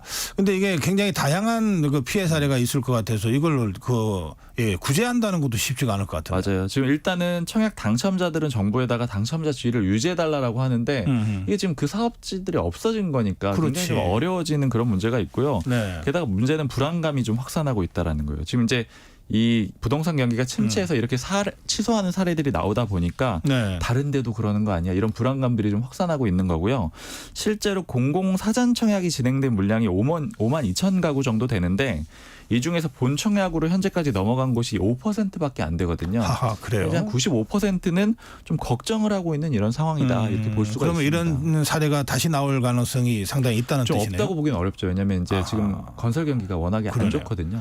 이제 경제는 심리라 그러는데 이런 사례가 또 다른 형태로 영향을 줄 수도 있겠다 싶으네요. 이게 정부 당국에서 좀 이거 좀 제대로 관리 좀 들어가야 될 것 같습니다. 맞습니다. 특히나 이게 공공 분양이다 보니까 정부에서 신경을 써야 되는 그런 이제 측면은 분명히 있습니다. 네, 그건 그렇고요. 이렇게 이제 부동산 경기가 전체적으로 안 좋아서 나오는 현상인데 그런데 그 6억 원 미만 소형 아파트가 서울에서 많이 줄어들고 있다는 통계가 나왔어요. 이건 또 왜 그런 거예요? 경제만렙이라는 데서 실거래가 가지고 분석한 내용인데 네. 간단하게만 짚어드리면은 2016년만 해도 59제곱미터 이하, 그러니까 25평 이하의 아파트가 90%에 달했어요. 거래 어허, 비중이. 그러니까 예. 대부분 6억 정도 있으면은 그렇지. 서울에 웬만한 아파트 다 살 수 있었다라는 거죠. 예, 작은 평수 때. 맞아요. 예. 근데 지금 2017년에는 87%로 떨어지고 2021년에 51%로 떨어지고 이번에 37%까지 떨어졌어요. 예, 예. 이제 6억 원으로 못 산다라는 그런 의미가 된 건데 이거는 아파트 가격 자체도 올랐고 수요도 늘었다. 1, 2인 가구가 늘어서 그렇다. 이렇게 볼 수가 있습니다. 그렇군요. 예. 오늘 한 번 더 뉴스 여기서 마무리하겠습니다. 경향신문 박순봉 기자였습니다. 감사합니다. 잠시 후 8시 반부터 일부 지역국에서는 해당 지역 방송을 보내드립니다.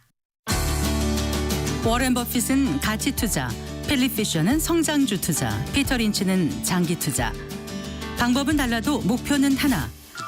성기영의 경제쇼가 성공의 길로 안내합니다. 깊이 있게, 명쾌하게 지금 이 시대 경제에 관한 모든 것을 알려드립니다. 평일 오후 4시 5분 성기영의 경제쇼와 함께하십시오.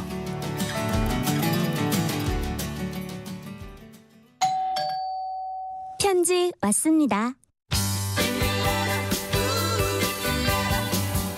퇴근길 지친 당신에게 힘이 되는 뉴스를 전해드립니다.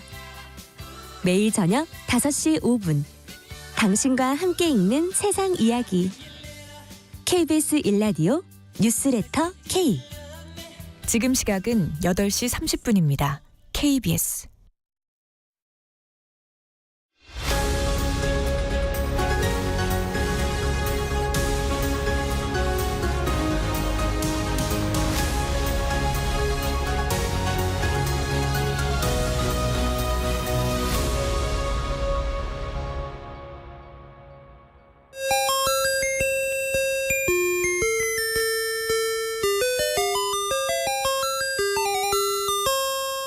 아, 예, 수업 중에 물렸어요. 네, 예. 정치 공부 시간입니다. 이번 주 뭐 키워드 역시 탄핵이라는 단어가 딱 떠오릅니다. 네, 이종훈 정치평론가 나오셨습니다. 어서 오세요. 네, 안녕하세요. 네, 탄핵. 예, 오늘 계속 탄핵. 아이, 그러니까요. 네. 이 민주당 쪽에서는 뭐 그냥 거의 습관처럼 너무 이렇게 탄핵이라는 단어를 쓰는 게 아닌가. 예. 거의 남발 수준인 것은 좀 우려가 되는 지점이고요. 네, 그렇습니다. 이 탄핵이라는 단어의 개념 그리고 법적 의미 좀 정리해 주세요. 국어 사전을 보면 죄상을 물어 책망함 이렇게 돼 있습니다. 그런데 우리 탄핵의 이제 진정한 의미는 죄상을 물어 파면함. 이렇게 보시면 될 것 같아요. 헌법 65조에 이제 관련 내용 규정이 돼 있죠. 뭐 대통령 비롯해서 쭉 많습니다. 국무위원들 다 있고 헌법재판소 재판관, 감사원장, 뭐 감사위원 등. 그래서 기타 법률이 정한 공무원이 그 직무에 있어서 헌법이나 법률을 위배한 때에는 국회는 탄핵의 소추를 의결할 수 있다. 그러니까 이제 죄상이 발견이 되면 그러니까 헌법이나 법률을 위반한 경우 이런 경우에는 국회가 나서서 탄핵을 이제 파면을 추진할 수 있다. 이제 이런 의미입니다. 그러니까 그 법을 위반할 것 같아서 파면한다 이런 건 안 된다는 거죠. 그렇죠. 네. 이 법을 위반한 사실이 확인이 됐을 때, 네, 맞습니다. 그때 탄핵한다 이렇게 돼 있다는 거죠. 네. 그 국무위원 해임 건의건 있잖아요. 예. 그건 이제 국회가 할 수 있는 건데 이거하고 탄핵하고 좀 다른 거죠. 네, 그렇습니다. 어떻게 다릅니까? 그러니까 헌법 65조 규정이 이제 탄핵 관련한 내용이고 이 해임 건의 관련한 부분은 63조에 규정이 돼 있습니다. 국회는 국무총리 또는 국무위원의 해임을 대통령에게 건의할 수 있다 이렇게 돼 있어요. 이건 뭐냐면 그러니까 국회가 나서서 뭐 이렇게 직접 파면을 추진하고 이게 아니고 대통령에게 파면시켜 주십시오라고 이제 요청을 할 수 있는 거죠. 그래서 이 해임 같은 경우에는 주체가 대통령이 이제 되는 것이고 탄핵 같은 경우에는 뭐 아시다시피 주체가 이제 헌법재판소가 이제 이 파면시킬지 여부를 최종 결정. 그러니까 이거는 건의니까 파면하고 말고는 대통령이 그렇습니다. 판단할 일이다. 네, 그렇습니다. 그런데 이제 탄핵은 대통령이 아니고 일단 국회에서 탄핵 의결을 하면 네, 재판을 받아서 그렇죠. 헌법재판소에서 최종적으로 파면 여부를 결정합니다. 그러니까 절차가 완전히 다른 거군요. 네. 조금 전에 말씀드린 대로 이 탄핵의 핵심 요건이 법률 헌법 위반했냐 여부 아닙니까? 네. 그런데 그 법률 헌법 위반했냐라고 하는 것에 대한 구체적 기준이 있습니까? 그건 없습니다. 그러니까 이제 일종의 뭐 양형 기준 같은 게 이런 게 뭐 이제 있으면 좋을 텐데 사실은 그런 건 없습니다. 그 헌법 제 65조 부분에서도 그렇고 헌법재판소법 제 48조에도 관련 규정이 있는데 그냥 헌법이나 법률을 위반한 경우로만 이렇게 돼 있어요. 그러니까 굉장히 포괄적으로 돼 있는 거죠. 그러니까 이거는 이제 개개 사안에 따라서 헌법재판소에서 심판 과정을 거쳐서 판단을 이제 내릴 수밖에 없는 이제 그런 상황입니다. 그래서 뭐 아시다시피 이제 만약에 이제 이 탄핵을 이제 추진하려고 할 경우에는 이제 소추의 주체가 이제 국회가 되는 거잖아요. 네. 그래서 이제 국회 법제사법위원회 위원장이 소추위원이 이제 되는 거고 일종의 이제 피고는 그 해당 공직자가 이제 되는 이제 그런 식으로 해서 재판을 진행을 하지 않습니까? 그래서 네. 헌법재판소 이제 재판관 6인 이상의 찬성으로 이제 결정을 짓도록 이렇게 지금 돼 있죠. 네, 헌법재판소 정원은 9인이고, 네, 그렇습니다. 6인 이상의 찬성, 3분의 2의 찬성으로 네. 그렇게 돼 있다는 거죠. 자, 지금 말씀하신 대로 이제 헌법재판소가 최종적으로 이게 인용을 해야 네. 말하자면 파면도 되고 그런 것 아닙니까? 기각하면 그걸로 이제 다시 바로 직무 복귀가 되고. 예. 헌재에서 실제 그 탄핵이 인용돼서 그 공무원이 파면된 사례, 이게 박근혜 대통령 사례가 유일합니까? 네, 그렇습니다. 그러니까 노무현 전 대통령도 국회가 이제 탄핵안 발의하지 않았었습니까? 근데 결국 기각이 이제 됐고요. 대부분의 탄핵안은 이제 폐기 또는 철회 또는 부결 이렇게 처리가 됩니다. 그러니까 부결은 이제 국회 본회의에서 이제 그 표결까지 들어갔는데 부결된 경우고요. 네. 그다음에 이제 국회 쪽에서 뭐 이제 여야 협상 끝에 이제 그냥 철회하는 경우도 있고 이제 폐기한 경우도 있는데 폐기되는 경우는 대부분 이제 그 해당 공무원이 뭐 먼저 알아서 그냥 자진 사퇴해 버리거나 이제 이렇게 되면 이제 뭐 추진할 이유가 없는 이번에 거죠. 김홍일 방통위원장 같이. 예, 맞습니다. 그런 경우가 이제 폐기. 그래서 폐기 사례가 의외로 좀 많이 있습니다. 그래서 실제로 헌법재판소 심판 과정에 돌입한 사례도 거의 없고 또 심판 절차에 돌입을 하더라도 인용된 사례 그것도 이제 거의 지금 이제 한 건밖에 없는 이제 그런 경우고요. 이번 정부에서 뭐 기억나시겠지만 이상민 그 행정안전부 장관 또 안동환 검사에 대한 이제 헌법재판소 탄핵 심판이 이루어지긴 했는데 모두 기각이 된 바 있습니다. 네. 이 미국의 닉슨 대통령 그 워터게이트 사건으로 탄핵 추진이 되자 먼저 이제 사임을 했어요. 네, 그렇죠. 그런 식으로 해서 이제 그 탄핵 심판까지는 안 갔는데 네. 그 미국도 이렇게 대통령에 대한 탄핵이 추진되는 경우들이 종종 있는 모양입니다. 그렇죠. 그러니까 트럼프 전 대통령 같은 경우에도 이제 탄핵안 집권 중에 이제 발의가 됐었죠. 그런데 미국은 우리하고 조금 다릅니다. 그러니까 이제 헌법재판소가 최종 판결을 내리는 게 아니고 네. 의회에서 이 판정을 최종적으로 내리도록 이렇게 돼 있습니다. 그러니까 그 하원에서 이제 보통 탄핵안을 이제 처리를 하죠.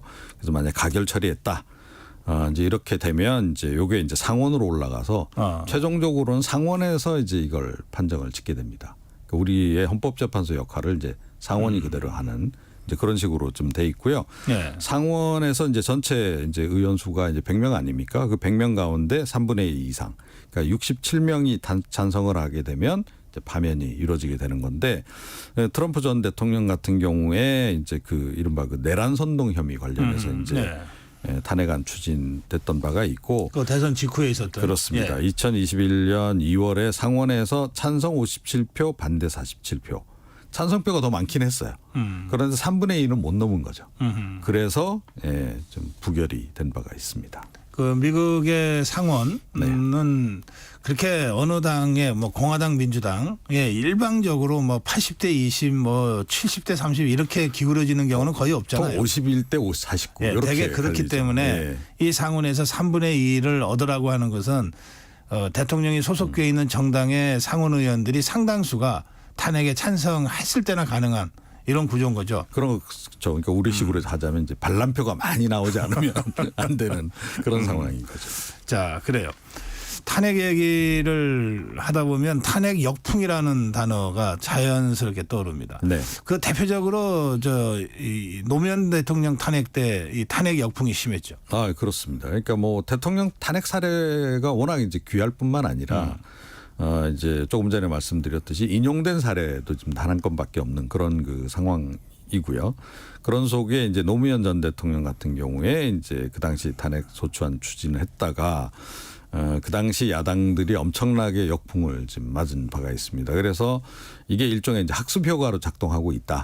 그래서 지금 최근에도 뭐 민주당 쪽에서 윤석열 대통령 탄핵 자주 이야기하지만 쉽게 추진하지 못하는 이유가 바로 이 역풍 그다음에 이 노무현 정권 때 학습 효과 때문이다.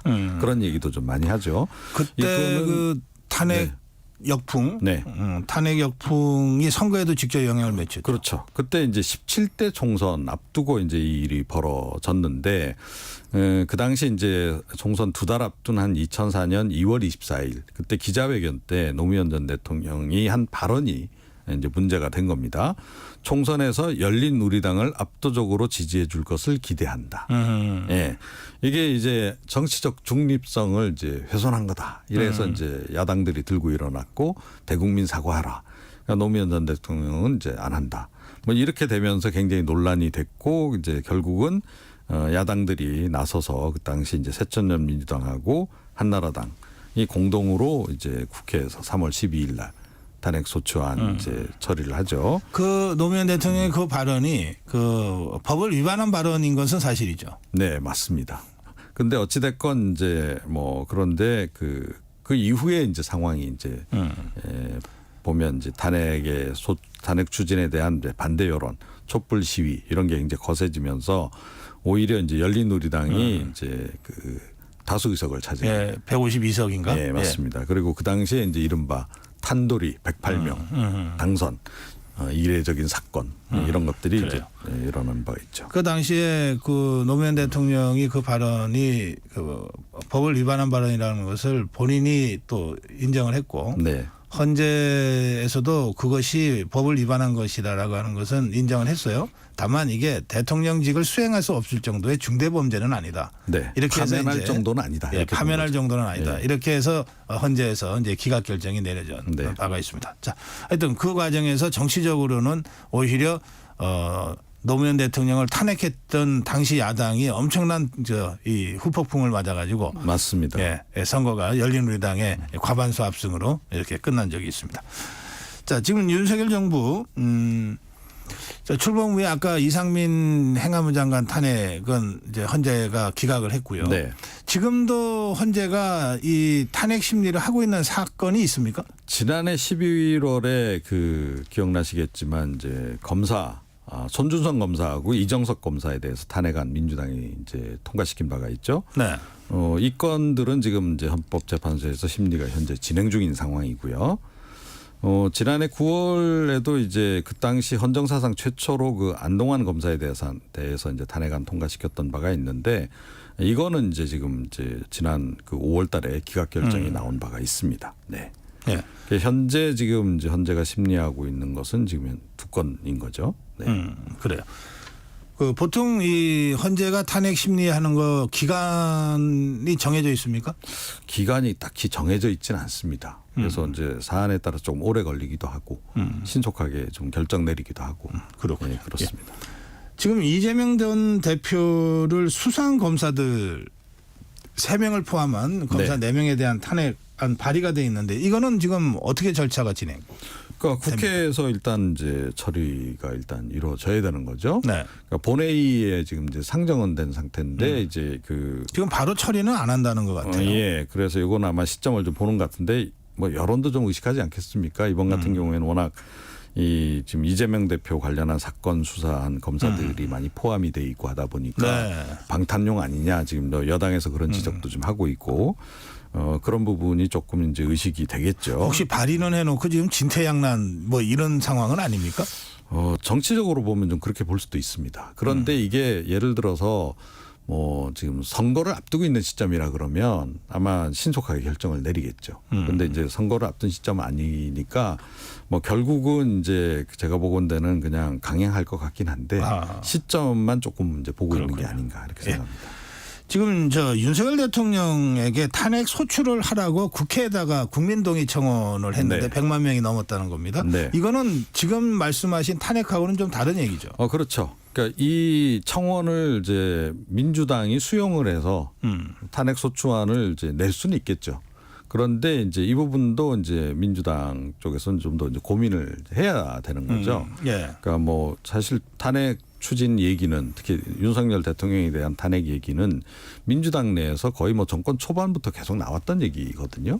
그런데도 이제 추진을 이제 안 했던 것은 이제 앞서 이제 잠깐 얘기했지만 뭐 탄핵 역풍이라든가 이런 거 여러 가지 고려해서 정치적인 부분 이제 작동한 부분이 있고 또 윤석열 대통령이 헌법이나 법률을 확실하게 위반했다는 뭔가 증거라든가 이런 것들이 있으면 민주당이 자신 있게 이제 할 텐데 이제 그렇지 못한 그런 측면이 있는 거고요.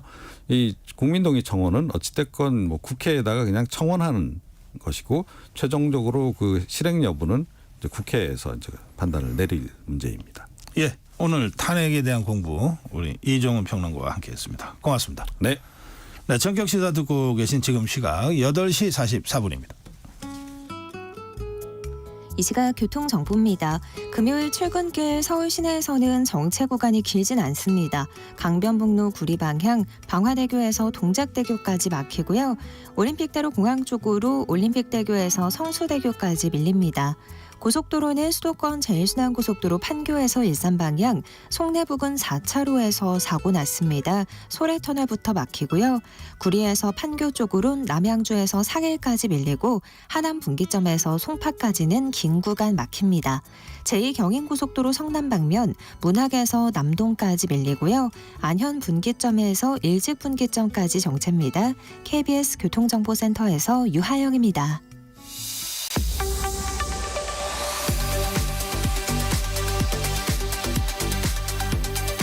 네, 이번 주 화제 소식들을 정리해드리겠습니다. 뉴스 키워드입니다. 국민일보 김윤아 기자 나오셨습니다. 어서 오세요. 네, 안녕하세요. 네, 자, 첫 번째 소식입니다.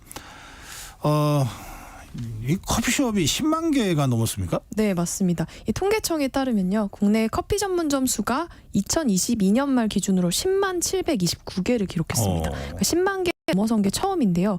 이게 2016년만 해도 5만 개였습니다. 그런데 불과 6년 사이에 2배 가까이 불어난 겁니다. 그래서 커피 브랜드로만 따지면 886개였는데요. 이게 얼마나 많은 건지 감이 잘 안 오실 텐데, 이 보통 음식점업에서 이제 가장 많이 볼 수 있는 게 치킨집이잖아요. 그래서 이 치킨집하고 비교를 해봤더니 치킨집은 브랜드가 669개였습니다. 그런데 커피 브랜드가 800개를 넘어선 거니까 200개가 더 많았다는 겁니다. 그래서 커피 전문점 자체가 늘어나다 보니까 매출도 당연히 커졌는데요. 15조 5천억 원까지 커졌고요. 커피 전문점에서 일하는 종사자만 27만 명이었습니다. 그런데 네, 매장 규모는 그렇게 크지 않았는데요. 종사자 규모가 한 명에서 4명 사이 이렇게 작은 매장이 8만 4천 개로 대부분을 차지했습니다. 네, 완전 커피 왕국 된 네. 기분인데 이게 이 스타벅스 같은 이제 고가 매장들도 있고 또 상대적으로 요즘은 뭐 1,000원도 안 되는 커피 숍도 있더라고요. 네, 맞습니다. 근데 실제로 어떻습니까? 네, 이 커피 가격 정말 뭐 천차만별인데요. 말씀하신 대로 아메리카노 한 잔에 900원대 하는 곳도 있고 7, 8천 원 넘어가는 곳들도 있습니다. 뭐 긍정적으로 보면 소비자 선택권이 그만큼 넓어졌다 이렇게 볼 수 있는 뜻이기도 한데요. 커피 전문점이 이렇게 많아진 데는 저가 커피가 좀 늘어난 영향이 큽니다. 아무래도 고물가 시대에 좀 저렴하게 커피 즐기는 분들이 많아지면서 인기가 많아진 건데요. 공정거래위원회가 발표한 통계를 봤더니 이 저가 커피 브랜드로 잘 알려진 메가커피, 컴포즈커피, 백다방 이런 곳들의 전국 가맹점 수가 2022년 말 5,300개에 달했습니다.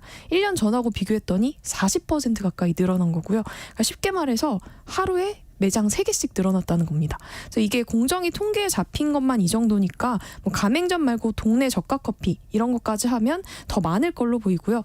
그런데 이제 저가 커피는 저가 커피대로 늘어나고 있고 또 가격이 비싼 브랜드도 꾸준히 늘어나고 있습니다. 대표적인 게 스타벅스인데요.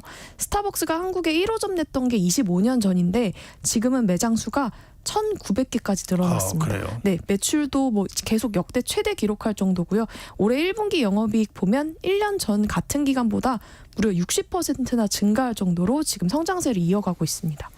예, 커피 전문점이 10만 개를 넘었었다는 소식이었습니다. 자, 두 번째 소식 가겠습니다.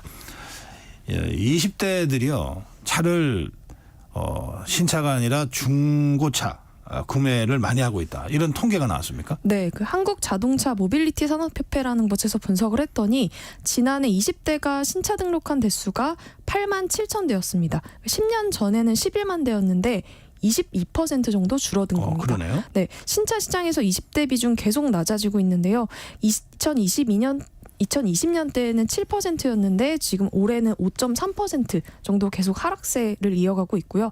이렇게 신차 구매는 망설이는 대신에 중고차 시장에서 20대 비중은 커지고 있습니다. 그래서 20대가 지난해 등록한 중고차 대수 보면 17만 5천 대였습니다. 네. 그래서 2013년하고 비교를 했더니 18% 늘어난 수치인데요.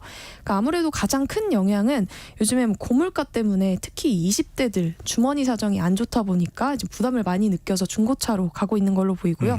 또 다른 이유 중에 하나는 그러니까 최근에 중고차 구매가 이 플랫폼 중심으로 이루어지고 있습니다. 그렇죠. 네, 예. 그래서 예전에는 사실 중고차 매매 시장 이렇게 직접 가서 이제 뭐 믿을 만한 정보인지 이런 저기 거를 장안동까지 가고 네, 그랬어요. 맞습니다. 이런 걸 좀 따져봐야 했는데 이걸 사실 20대가 따져보는 게 쉽지가 않았었거든요. 아하, 예. 그런데 요즘에는 뭐 어플 같은 걸로 정보를 투명하게 볼 수 있다 보니까 여기에 익숙한 20대가 중고차 구매를 늘리고 있다. 이런 분석들이 나옵니다. 또 중고차에 대한 신뢰도 그만큼 또 높아졌고요. 네. 자, 세 번째 소식 가겠습니다.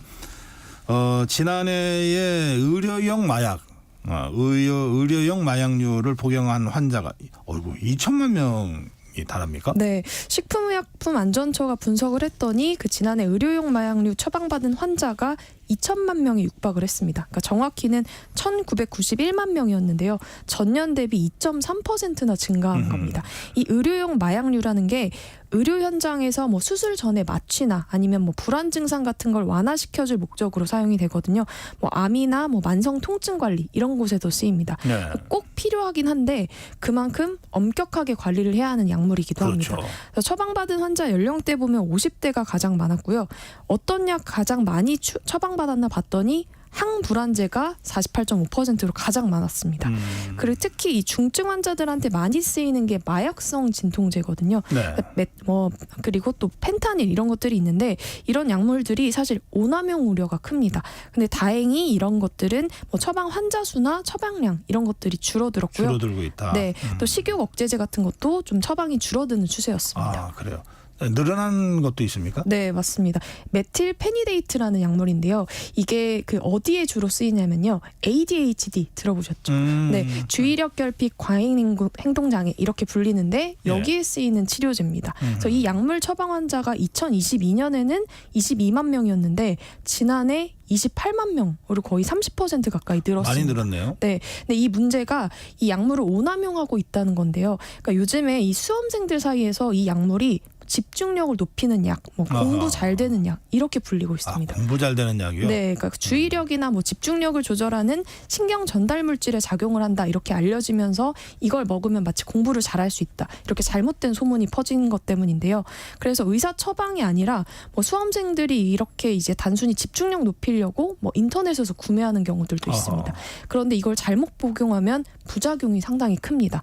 실제로 이 약물을 많이 복용하거나 뭐 오랜 기간 복용하면 심혈관 질환 위험이 커진다 이런 연구 결과도 있습니다. 그래서 식약처도 이 오남용 방지를 위해서 정말 이 ADHD 진단을 받은 환자한테만 사용해야 하고 또 1회 처방 때에는 3개월을 넘지 않도록 해야 한다 이렇게 권고하고 있습니다. 네, 수험생들이 그냥 임의로 막 사서 복용할 수 있도록 하는 것은 좀 어떤 형태로든 좀 제재가 돼야 되겠네요. 네. 자, 네 번째 소식으로 가겠습니다. 우리나라가 뭐 TV, 모바일 참 잘 만들지 않습니까? 근데 이제 중국이나 홍콩이 이제 이걸 베껴서 만드는 짝퉁을 많이 만들고 있는 모양입니다. 이 짝퉁 무역이 되면 아무래도 우리나라 제품이 덜 팔리겠죠. 네. 이로 인한 손해가 근데 생각보다 많네요. 네, 13조 원이 넘는다는 분석이 나왔습니다. 네. 경제협력개발기구 OECD 보고서가 나온 건데요.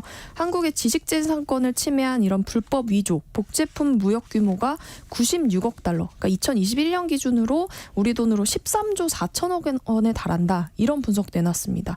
그 한 해 그 전체 수출액의 무려 1.5% 규모입니다. 그래서 평균적으로는 이런 이런 불법 위조나 복제품 때문에 한국이 겪는 손해가 매년 10조 안팎이 될 거다 이렇게 분석을 하기도 했습니다. 그래서 어느 나라에서 가장 많이 만들었나 봤더니 중국하고 홍콩이었습니다. 네, 세관이 압수한 일명 이 한국산 짝퉁 이 압류 물건의 44%가 홍콩산이었고요. 36%는 중국산이었습니다. 그래서 어떤 걸 많이 베껴서 만들었는지를 봤더니 뭐 TV, 휴대전화, 모바일 액세서리 이런 전기 전자 제품이었고요. 이렇게 이 짝퉁 물건이 활개를 치면 당연히 뭐 우리 기업들의 매출 타격이 입을 수밖에 없는데요. 그런데 이렇게 무역 매출에 타격을 입는데 그치지 않고 뭐 제조업 일자리까지 줄어들었다 이런 분석까지 내놨습니다. 그래서 이렇게 줄어든 일자리가 13,500개까지 달한다고 하고요. 또 이 기업 매출이 발생하면 정부가 걷어들이는 세금들 있잖아요. 뭐 소득세, 법인세 이런 것들인데 이 짝퉁들 때문에 이런 것들까지 줄줄이 타격을 입었다는 겁니다. 그래서 OECD는 위조 행위에 대해서 한국의 민사처벌 수위가 좀 비교적 낮은 수준이 원인이다 이렇게 지적을 했습니다. 그런 처벌 수위를 높여야 되겠네요. 네. 네. 다섯 번째 소식입니다. 자, 일본이 20년 만에 새 지폐를 발행했는데 그 사람 인물이 들어가잖아요. 네. 예.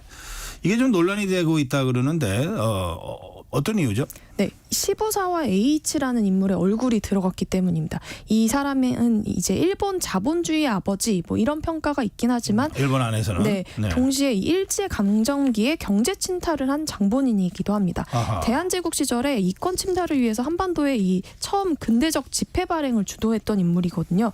그때 당시에 이 제일은행에서 그 일본 제일은행의 뭐 1원, 5원, 10원권 지폐가 대한제국에 발행이 됐었는데 이 세 종류 지폐에 그려진 인물 도 바로 이 시부사였습니다. 그래요? 그래서 안중근 의사가 이토 히로부미 저격 이후에 이토가 저지른 15개 죄악 이렇게 꼽았었는데 그 중에 하나가 바로 이 제일은행 지폐였을 정도인데요. 그러니까 당연히 대한제국의 허가 없이 일본이 그냥 발행해서 뿌린 지폐였고 일본이 이걸로 한반도 금융을 장악하게 됩니다. 그래서 1만엔 건 얼굴로 이 시부사 교체가 결정됐던 게 2019년이었는데 지금 기시다 정권이 이걸 시정하지 않고 그대로 발행을 한 겁니다.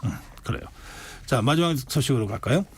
국내 500대 기업의 대표이사의 평균 연령이 4년 전보다 좀 더 올라갔습니까? 네, 평균 연령이 59.6세로 집계가 됐습니다. 그래서 4년 전 조사 때 보면 그때에 비교해서 한 1.1세 정도 많아졌는데요. 한마디로 요약을 하면 50대는 소폭 줄고 대신에 60대가 늘어난 겁니다. 그래서 이 전반적으로 고령화가 되고 있는 건데요. 반면에 이 30, 40대 대표이사 비중은 전체 528명 중에 35명에 불과했습니다. 그래서 70대 이상 고령 대표이사가 25명이니까 청년하고 70대 비중이 비슷해졌다. 이렇게 볼 수 있을 것 같고요. 그 이른바 뭐 스카이라고 불리는 서울대, 고려대, 연세대 출신 대표이사 비중도 전체 45.6%로 여전히 절반에 달하는 상황입니다. 그런가 하면 금융권 직원들의 평균 근속 연수 15년입니까? 네, 4대 금융그룹 직원들인데요. 네. 사실 그 금융권 같은 경우에는 이직률이 워낙 높기 때문에 그 과거에는 더 짧았었는데 그래도 15년으로 좀 연장된 걸로 나타났습니다. 예, 오늘 여기까지 듣겠습니다. 뉴스 키워드 국민일보 김윤아 기자였습니다. 고맙습니다. 감사합니다. 네, 7월 5일 금요일입니다. 정격 시사 오늘은 여기서 여러분께 인사드리겠습니다. 예, 주말 잘 보내시고요. 월요일 아침 7시 20분에 여러분 다시 뵙겠습니다. 고성국이었습니다.